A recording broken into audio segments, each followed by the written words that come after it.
Hello people, I'm back with another macro video. I'm going to be doing something similar to my last video, but this time touching on very specific macro for all the Quad DPS players out there. And no, I'm still not done with the third installment of my macro fundamental series. I know a bunch of you have been asking me about it, but it is coming. The script for it is basically done, and I've already recorded most of it, so it is on the way, but I'm trying to put a lot of work into making it very comprehensive and up the entertainment value a little bit because obviously I'm trying to teach this stuff to people and I want it to be engaging. I'll just start off this presentation by reiterating here that this basic macro for Quad DPS is what I believe currently works the best in Season 4. Obviously, Season 5 is coming up very soon, and so as with every new season or major update, things may very well start to evolve towards something new. As for composition, in the current meta, all of the top companies in both NA and EU have basically ended up having some combination of spears and fire staffs for their quad DPS roles.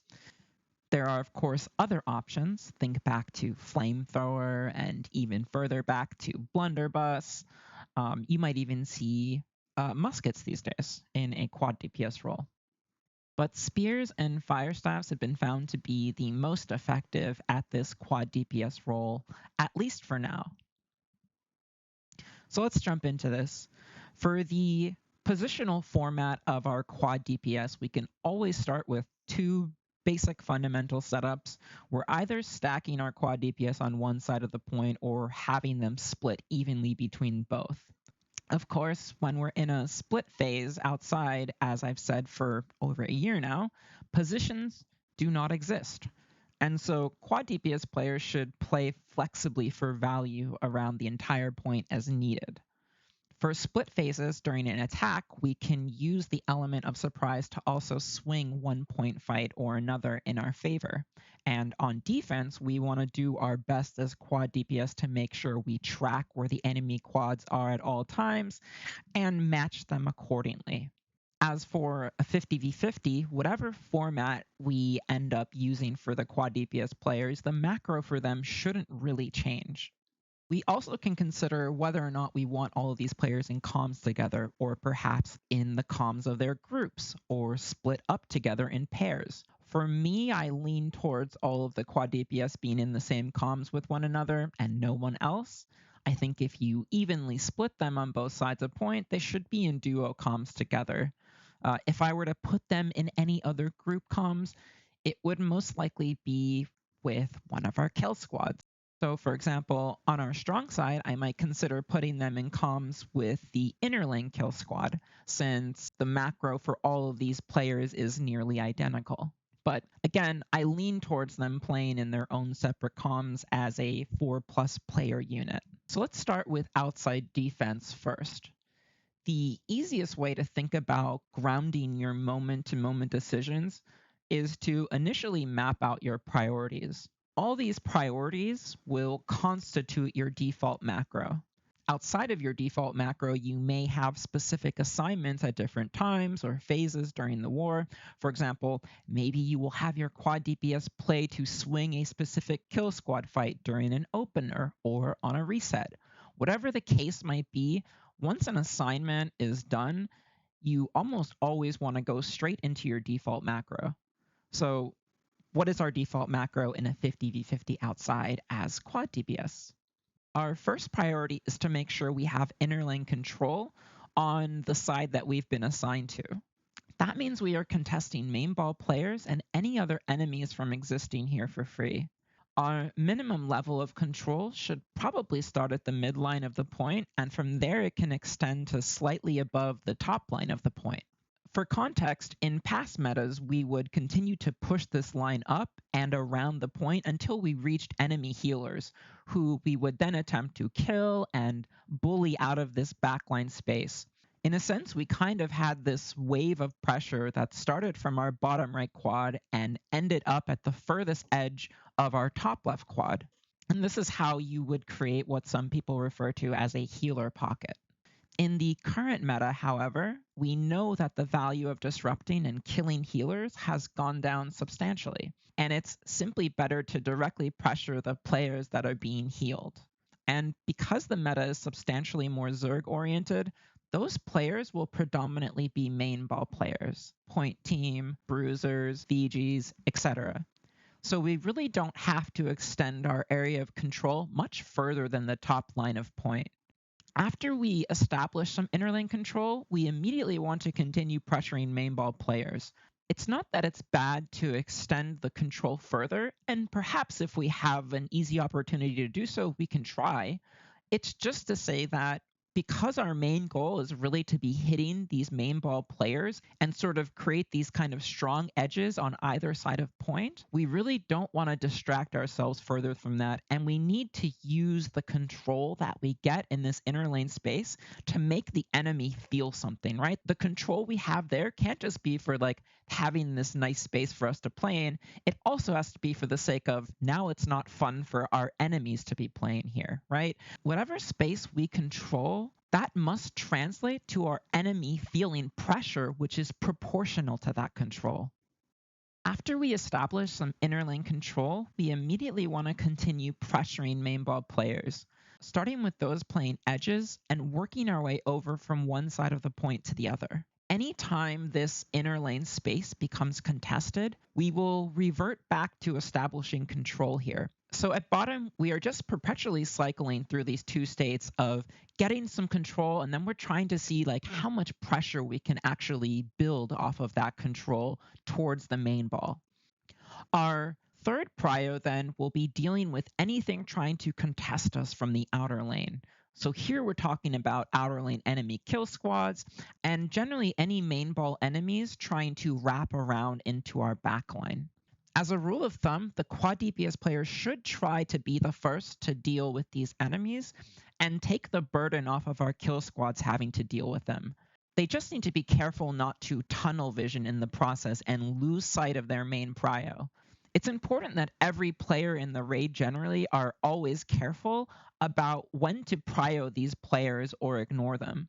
As I've said many times before, certain players that are pushed up into our half of the field towards our backline are not really much of a threat if we're winning across most of the field. They also aren't that much of a threat if they don't have other friendlies with them because their kill potential becomes extremely low. Yes, they might be annoying in terms of disruption, but they can't really do anything significant enough to swing the overall raid fight. And that almost always makes them -1 in the raid, which means that if you decide to contest them and push them out of the position or kill them, you will also become -1 in the process because there is no value in pressuring an enemy that isn't getting any value themselves. From a game sense perspective, this can be felt instinctively, but it's good to have this base understanding always playing in your head.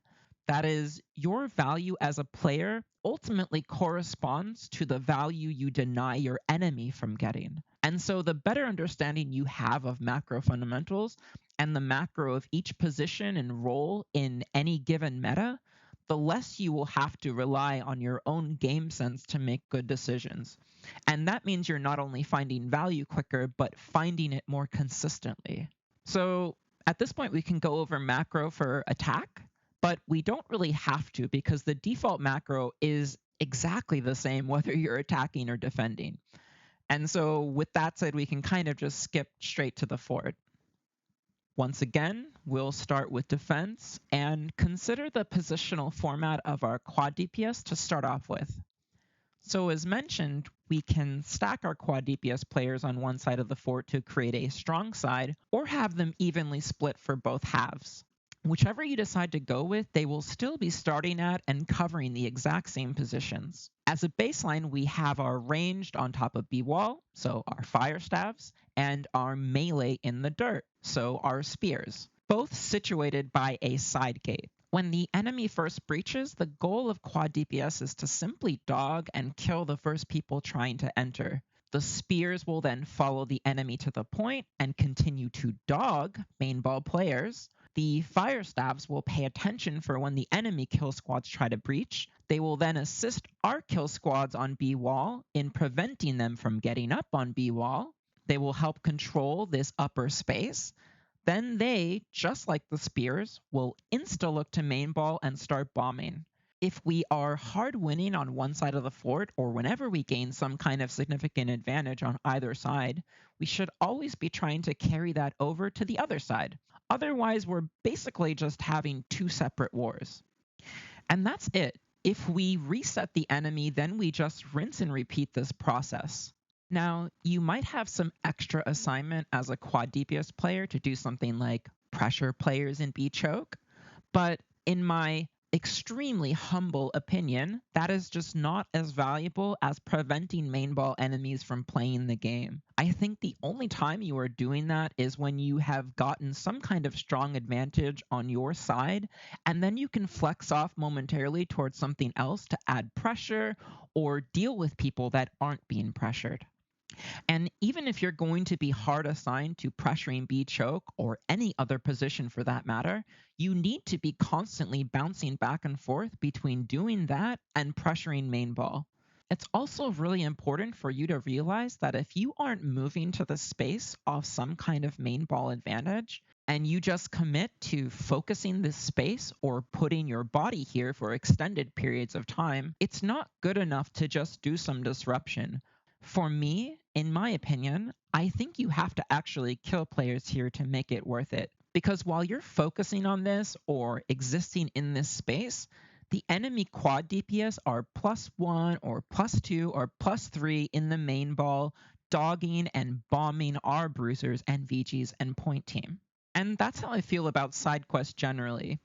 In this meta, the main quest for literally every single player and group is to ultimately pressure main ball players. And the longer you spend doing side quests or pressuring non-main ball players, the more you lose value and the more chances you give to the enemy to recover after we gain advantage. And like I've said before, this is also even more of the case when point starts approaching half tick.